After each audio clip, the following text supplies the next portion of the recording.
Hi everyone, this is Alfie Whattam, the founder and host of the London Technology Podcast.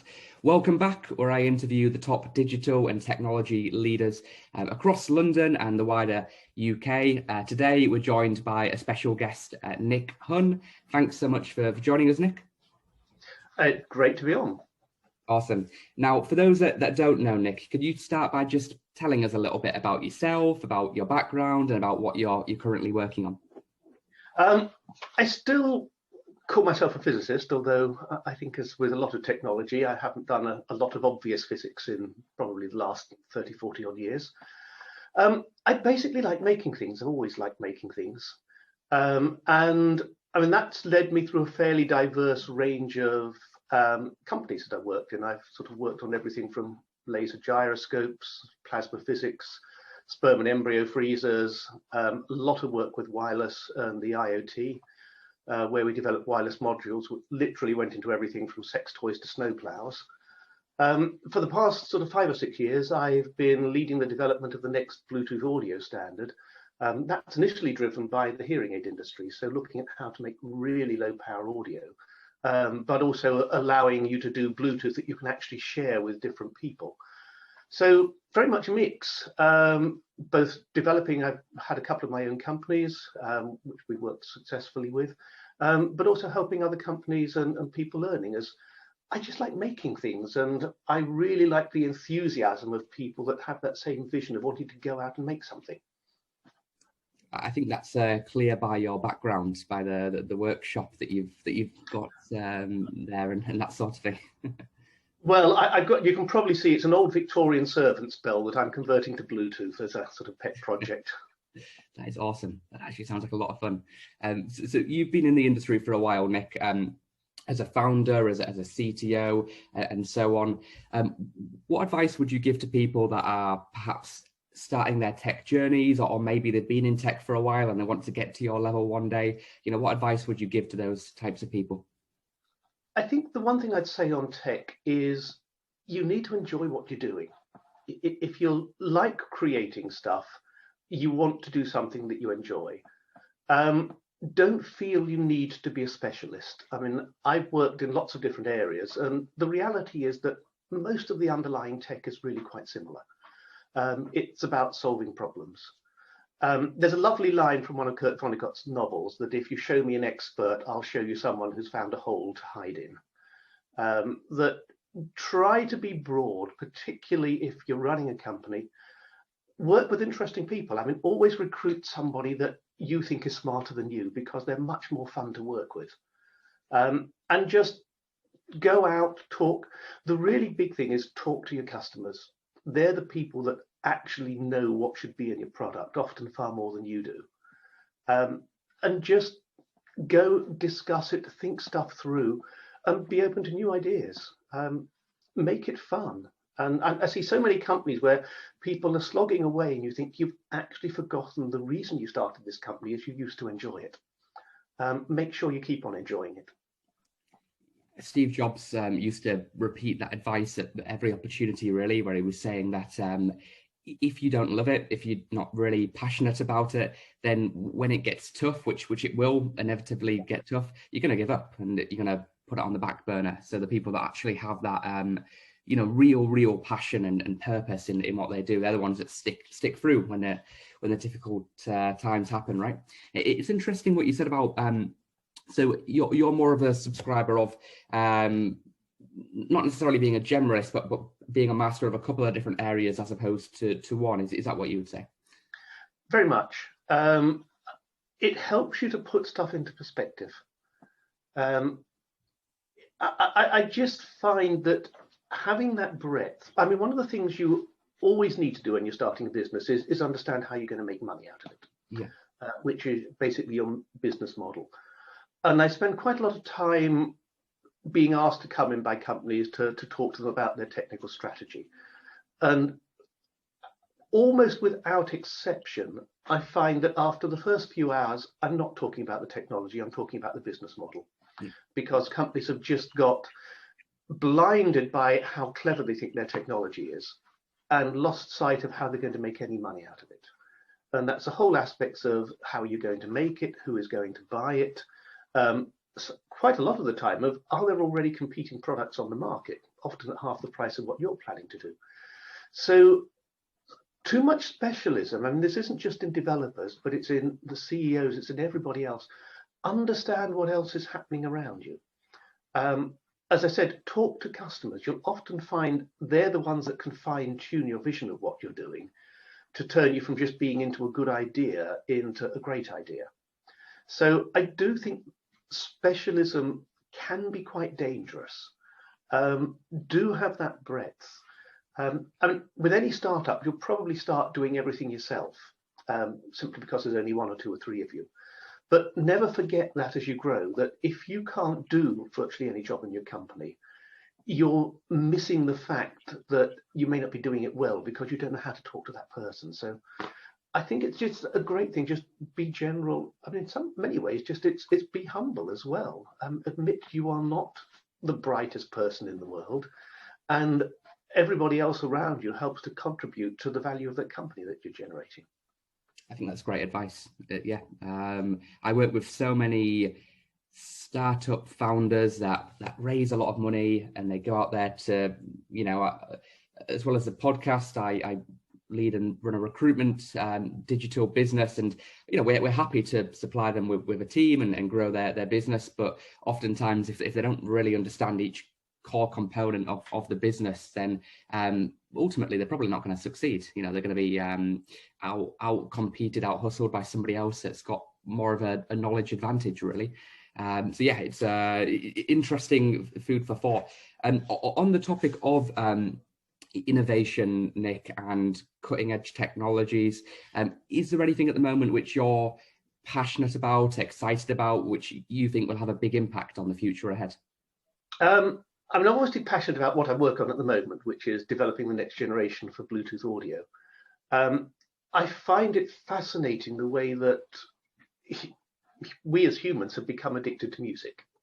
And the fact that 100 years ago, you would only occasionally hear music, and that was a lot of the time if you generated it yourself. Now people are plugged in for anything up to sort of 8 hours a day.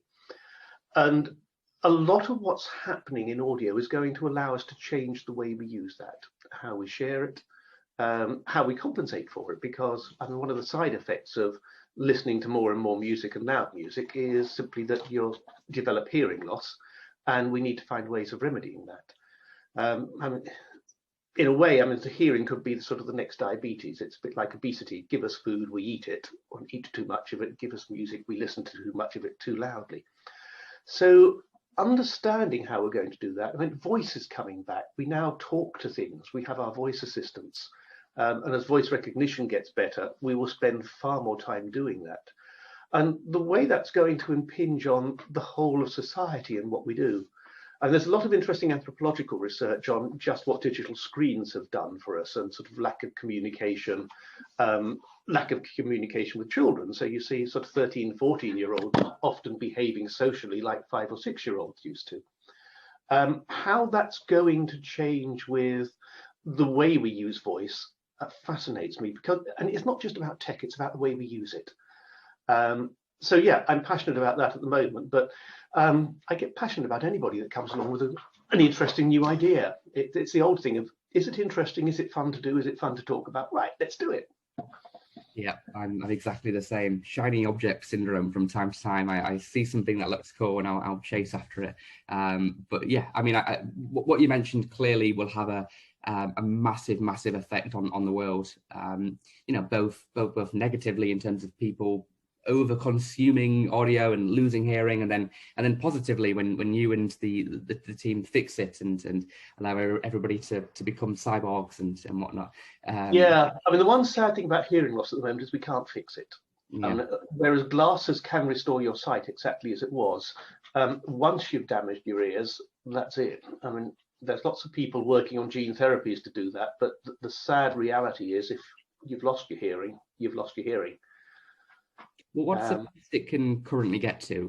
If somebody did lose their hearing, obviously different levels of loss, but what's the best that it could be improved at the moment, given sort of the 2021 technological landscape? You can do hearing aids today are basically trying to compensate. So you're effectively amplifying what you hear. You can do a lot of clever audio processing in that to try and increase intelligibility of what you hear. But the reality is you can't today fix any of the hearing loss that you have.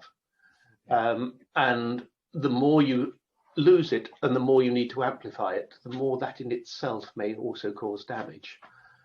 So 10, 20, 50 years time, we may be able to fix it. But the reality is today you can't. And we've known for the past sort of couple of 100 years, hearing loss is associated with sort of social isolation, with greater risk of dementia, greater risk of falls. It's something you want to try and avoid.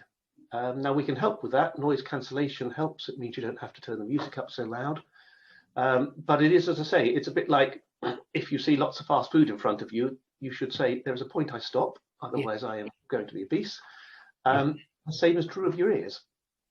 The futurist Ray Kurzweil, he is a big believer that in a couple of decades maximum, the advancements in tech and specifically robotics will get to the point where it will be common practice for somebody to go into a surgery and have an operation to get robotic legs, because it will allow them to run twice as fast, jump 10 times as high, not experience any energy loss, live longer as they replace body part after body part. I'm not asking you to make any predictions, Nick, but do you feel from a hearing perspective in the future that will all be possible? You know, having some sort of surgery or some kind of biohack enhancement to be able to hear better, and dolphins hear better in a very different way. But do you think that's on the cards at some point in the long term? I don't know. I mean, it's inspired great films, great novels, sure. How we're all going to do this. Medical science has made great advances, but as we saw last year when COVID first came out, you suddenly realize that if something new and unknown happens, we're basically back where we were 100 years ago. So I think medical science has had a great PR run in terms of it can save us from everything. It can't. This won't be the last pandemic. There will be others. And there is that question of, can you actually support a world where nobody wants to die, but just be improved and replaced forever? Because on one side, you say, the only way we're actually going to survive as a species is if we produce rather less of us than we currently do and take better care of the world. So if we need more resources to ensure we live longer, which means we have an even larger population, it doesn't actually square that equation very well. It's always the way, as again, of thinking of it is, I mean, how many people want to be alive until you're 150? There are certainly people who are well off, who can afford this, who think, yes, that's absolutely fine. But I mean, life expectancy is going up. The first person who will be 120 is alive today. And that's without sort of medical replacement. It's just the fact we are healthier, we live longer. There are fewer nasty things around the corner that come and try and kill us. So yeah, the world will be different, but I think most people will probably carry on as they are. And we have the ability for people to have replacements. We know we could actually go out and get prosthetics that let us run faster. But there are very few people that at the moment would actually want to cut off a limb that is working to replace it. I'm probably one of the few guinea pigs that would volunteer, but yeah, I agree. There's not a long line of people, are there, that are lining up to experiment on this. Just yet. Science fiction, science fact. The line is certainly blurring. But you've got some really interesting thoughts on innovation, cutting edge tech on your blog. I believe it's nickhunn.com. Is that the right address? Yep. What type of stuff do you write about on there, Nick, and what's sort of the theme of the posts?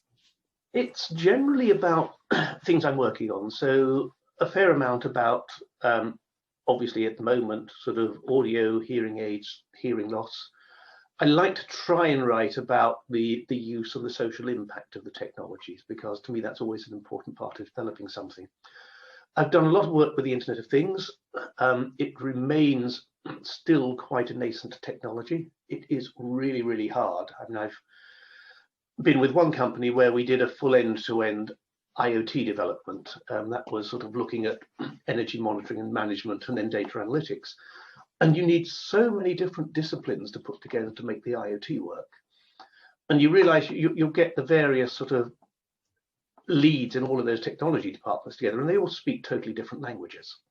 The people writing the firmware don't understand the people that are writing the web servers, that don't understand the sort of PhD mathematicians that are doing the data analytics. And McKinsey wrote a report on big data, it's almost 10 years ago, just saying there are so few people that actually understand what this means and what data still means. And we've seen this through the COVID epidemic, that everybody's saying we're following the science, but the reality is they don't actually understand what the numbers mean. We still have a parliamentary elite that generally are pretty scientifically and numerically illiterate, and just see a number and think, oh my God, that's a big number, panic, do something. So it's another reason for sort of that breadth and trying to look at the understanding of how do things fit together. And that goes back to sort of a lot of what I write about, plus just pure serendipity and stuff that sort of happens to be fun at the time. Yeah. It's a good blog. I'd recommend people watching, check it out. That's nickhunn.com with two N's on Hunn, of course. Lovely. Well, thank you so much, Nick. It's been great to get your ideas and insights and expertise, and I found it valuable. I hope everybody watching did as well. For more conversations like this with leading tech experts in London and the UK, make sure that you subscribe and follow on all the different social platforms. Thank you again, and thanks, Nick, for your time once more. Well, thank you very much. And I'd say to anybody that's starting up, good luck and make sure it's fun. That's the whole point of it. Awesome. Thanks, Nick.